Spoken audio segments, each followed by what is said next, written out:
Let him do it. You don't have any problem. But Vande Mataram के लिए एक बात आपको कहना है, बंगाल से ये सॉन्ग नेशनल सॉन्ग है एंड जनगण मन अधि इज द नेशनल एंथम है, लेकिन वंदे मातरम का पूरा गाना कभी नहीं लिया था। ओनली रविंद्रनाथ टैगोर ने कुछ लाइन, सिलेक्टेड लाइन तैयार किया था, उसी का ऊपर में Vande Mataram national song accepted हुआ था। ये भी जानकारी के लिए मैं बताया, बिकॉज आपने पूछा।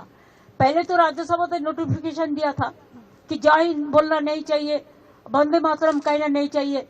कल मैं बीजेपी का बात भी सुना, कोई कोई बोला कि नेताजी को हम पसंद नहीं करते हैं।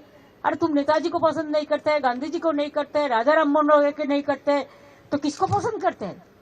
ये कैसे आया? ये सब लोग जो देश को बारे में जिसको पता नहीं है, देशेर सम्बन्धे যারা জানে না, তারা নেতাজিকে অপমান করে, বঙ্কিমচন্দ্রকে অপমান করে, রবীন্দ্রনাথ ঠাকুরকে অপমান করে, বিদ্যাসাগরকে অপমান করে, রাজা রামমোহন রায়কে অপমান করে। এরা জানে বাংলার অবদান হয়েছে। এবার আমি যাই।